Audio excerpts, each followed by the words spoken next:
You've got me on the show today. There's no guest. I'm going to be talking about the 4 phases of the fertility patient marketing journey. Want to focus on some of the things that are in our wheelhouse as a company at Fertility Bridge and give you some of the workings and experience and expertise that we apply when we actually work with clients. Before we get into the 4 pillars of the patient marketing journey, today's shout out goes to Dr. Jean O'Brien. She's an REI with Shady Grove, one of the people that reached out to me that I haven't met in person to talk about the show, give me some ideas for topics, compliment past episodes. And I really appreciate when you do that. If you've come to this show without us ever having met in person, I love to give those folks shout outs. Today, we're talking about the 4 pillars of the patient marketing journey, because this is the most fundamental way to connect marketing to sales.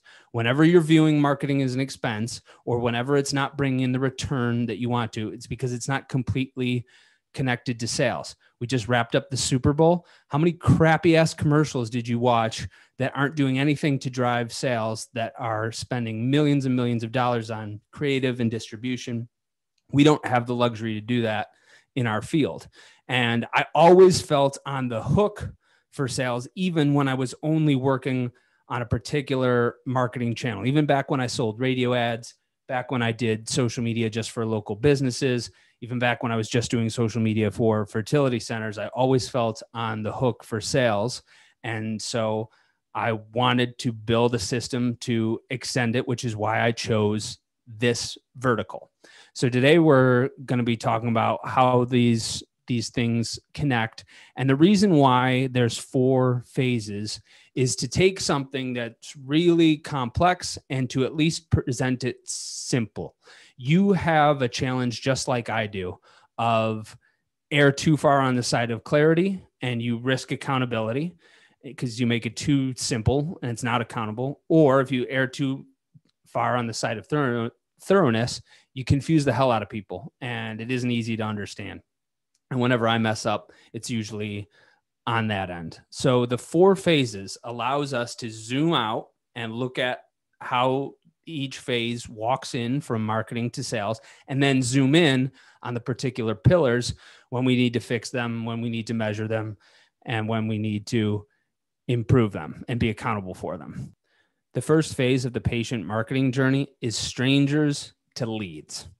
You might say new patient inquiries or requests for appointments instead of leads, but it's the same thing. These are people that are completely unfamiliar with your practice, your services, your company, that then go on to inquire about something. Strangers to leads is the first. The second is leads. Okay, now they've requested an appointment or they've called, but we still need to get them in for initial consults. The second is leads to initial consult. The third is initial consult to treatment, converting them. And finally, after they go through treatment, their delight and their experience afterward, post-treatment. Strangers to leads, leads to initial consult to treatment, post-treatment to delight. The fertility patient marketing journey that we're talking about today is not the complete patient journey. It's the phases that take place immediately before, during, and immediately after your time with the clinic. The actual patient journey looks like a whole bunch of squiggly lines through a labyrinth. This looks like one column followed by another, followed by a third, followed by a fourth. The other note that I have to say is that what we're talking about now is only one fertility patient marketing journey. Egg donors have another, women freezing their eggs, LGBTQ plus patients, they all have different journeys. And so do same-sex males come to find you a different way than same-sex females come to. So the phases are the same for each, but the pillars within each phase are different and how they're applied are different. So this is only one patient journey, but it's the most common. Strangers to leads is typically what you think of when you think of marketing. One of the things that I'm getting you to do is thinking of this only as the first phase and not all of marketing or business development or sales, because it's a holistic progression that flows together. And if you only think of the first phase as marketing, you're going to be sabotaging conversion and delight later in the phases. So if you hire a marketing agency, this first phase is what they're qualified to do. Don't expect them to be able to help convert IVF and help with sales later down the line, because The vast majority of marketing agencies are built to work on this first phase, and they do it for all kinds of businesses. This, again, is strangers to leads. And the pillars that fall within the strangers to leads are paid media, local listings, online reviews, your brand continuity, the user experience of your website, how you appear in organic search, your content, informational events, and your outreach to referring providers. So the objective here is to get as many qualified eyeballs that need your services and get them to take an action. So you want to reach as many people that might be qualified as possible, and then you want to convert them to leads. Here's a tip. Optimization is different from maximization. So you could just put out an offer that says free IVF cycle, sign up here, and you get lots of leads. That would be maximizing. But you want to optimize. You want to get people off the fence so that you can help them, but you don't want to do it at the cost of helping them through later phases. If you make some sort of promise too early on that you can't keep, then it's going to impact conversion. It's going to impact satisfaction. It's going to impact how they deal with your team. So you have the same challenge that I do, where we can help any fertility center that follows our process.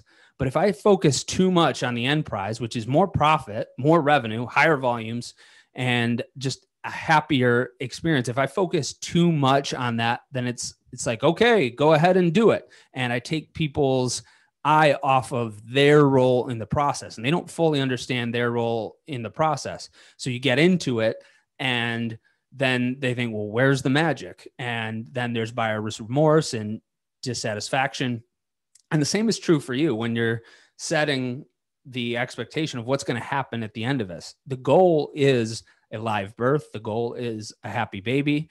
But if you focus too much on that, then inevitably when the hard things happen, the billing, the extra appointments, the painful waiting, then that really impacts people's ability to stick with it. So I personally want happy clients. I don't care about happy prospects. So I will brutally set expectations.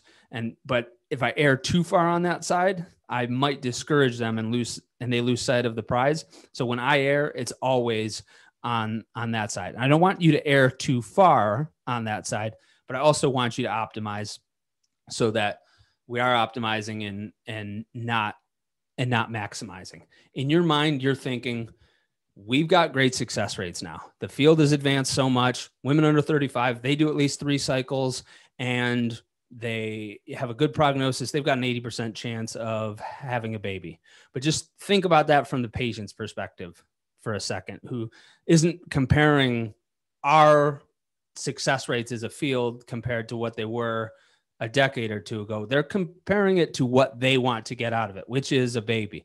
So best case scenario, that means that 1 in 5 people that are coming to you, 20%, are not having a baby and they're not getting what they want out of it. And so we need to be really careful about the expectations we set in this part of the journey, because we need to persuade people of what's coming so that later on we can give them the information that they need to get when they need it, but not too early. We need to show them enough of what can happen to get them excited to go through, but not so much to where we're misleading them.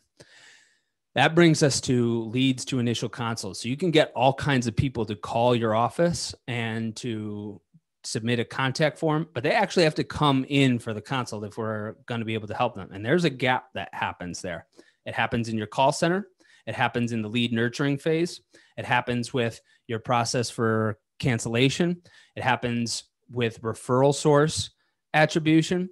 It happens with what you're sending to referring provider in terms of testing and other kits, and overall your welcome sequence.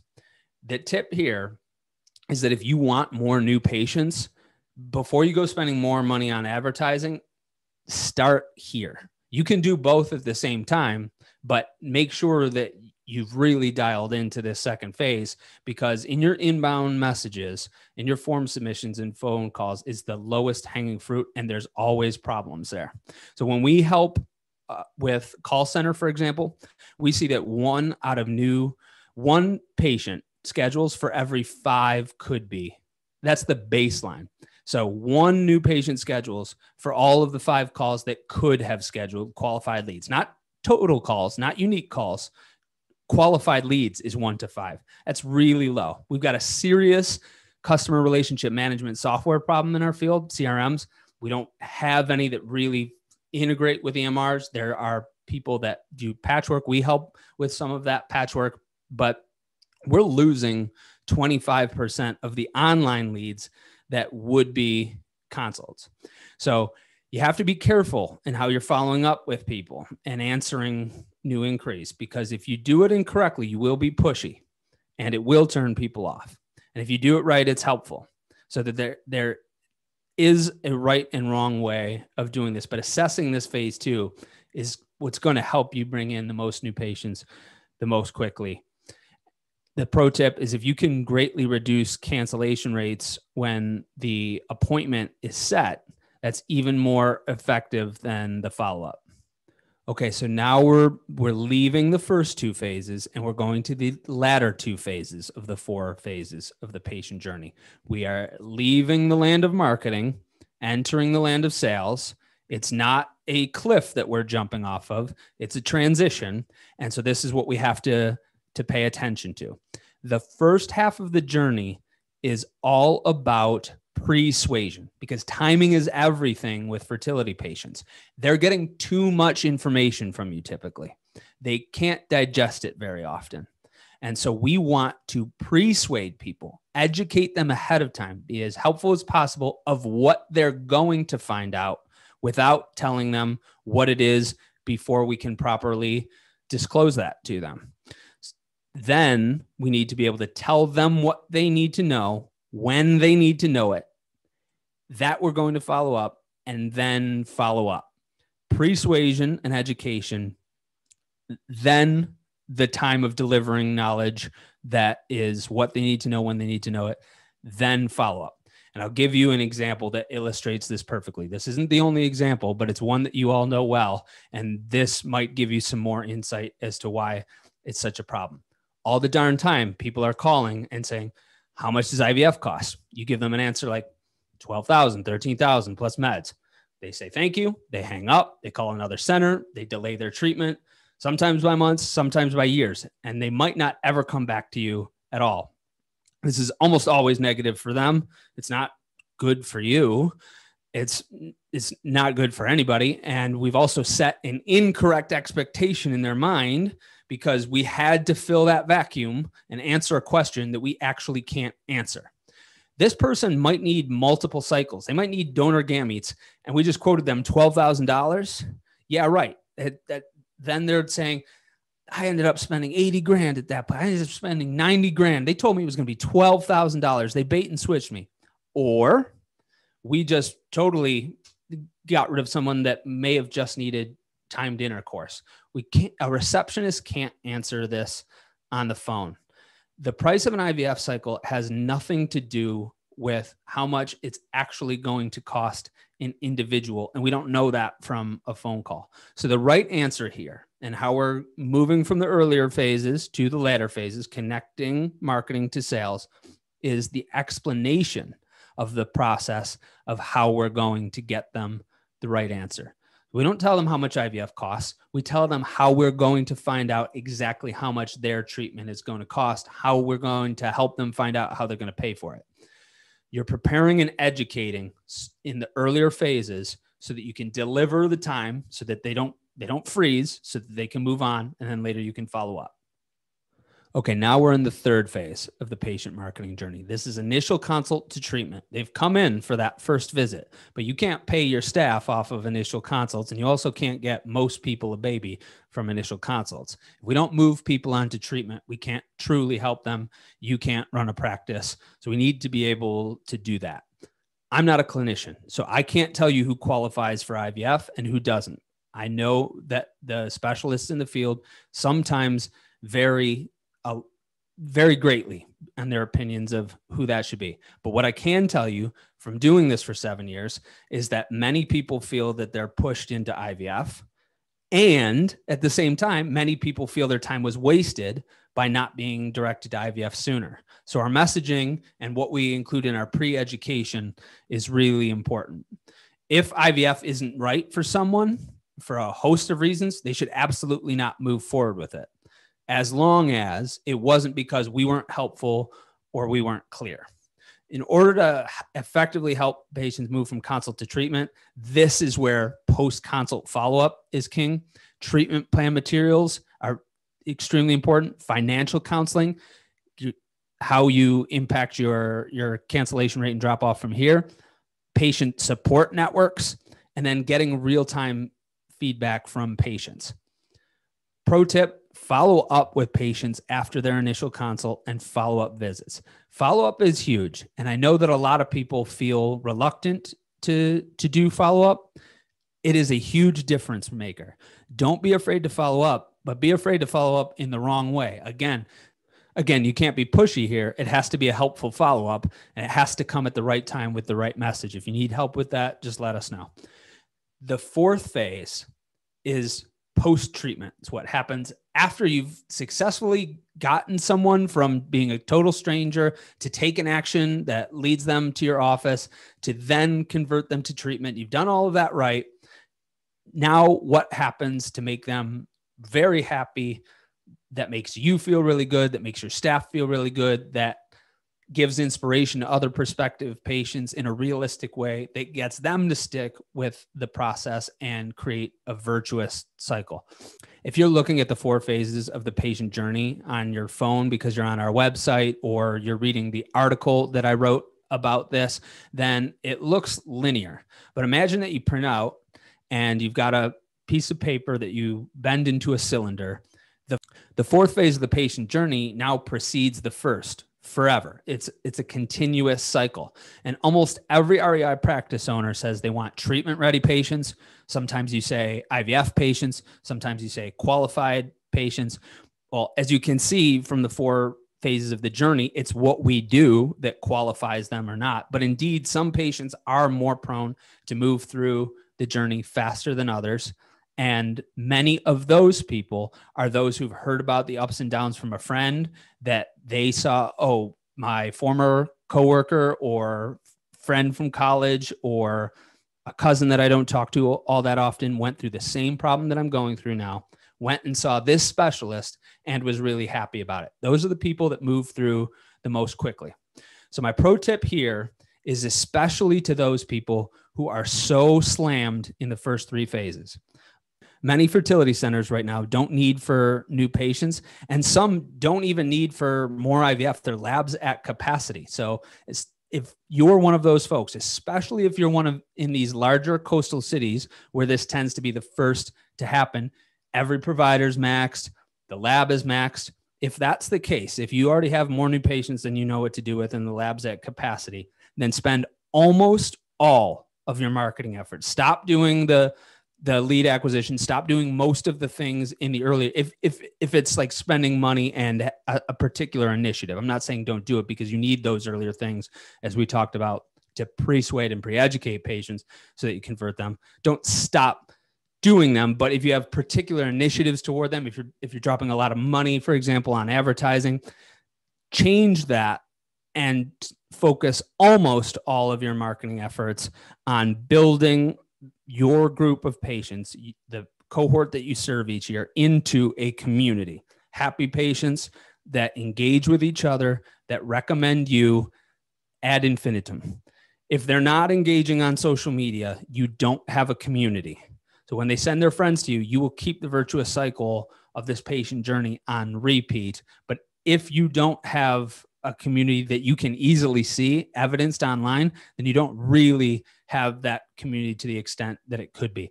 And I'll give you a note that it is harder for centers in larger areas, in larger coastal cities. It is not impossible, but you have to do more to make it happen.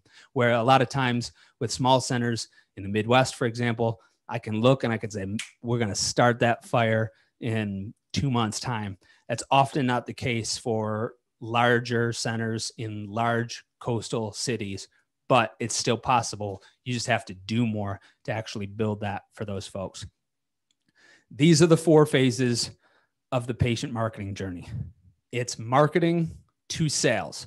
This is how you invest in business development. This is how you make sure that marketing isn't an expense because it's connected to sales. Its only function is to set up sales, which is converting more people to treatment that you can help get a fantastic result that they're extremely happy with, make life better for those patients, make life better for your staff.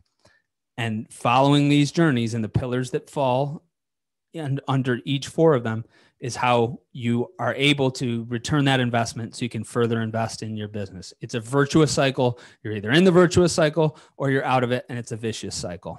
My friend Rita Gruber, who's been on this show that many of you know, has said that marketing is throwing the ball, but the practice, and she's referencing operations, has to catch it. That's absolutely true, but you don't care if I'm Tom Brady if you can't catch the ball. This is how we follow marketing efforts from the very beginning of somebody being a stranger all the way to the end after it's produced revenue and profit, and they're extremely satisfied and sharing it with the world. It's these 4 phases following all of the pillars from left to right. You can start right to left and have a bigger or have a more quick impact. But if you start left to right, then that's what's sustainable and scalable. So I can't tell you exactly what you should do without an earnest engagement between my firm, Fertility Bridge, and your company. But in one small engagement, I can point out 2 or 3 of your biggest problem areas just from reviewing your goals and your current marketing from a bird's eye view. If you'd like me to do that, it's called the Goal and Competitive Diagnostic. It's linked in this show.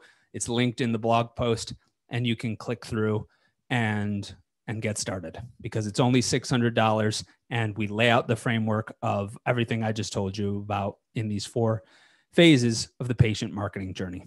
I hope you all enjoyed this. There's going to be a lot more content from just me that's specific to business development, and we'll still have guests on, but you're going to get more of this from me. And I hope you enjoy it. And again, when you send me these emails and tell me that you enjoy it, it really makes my day. See you soon.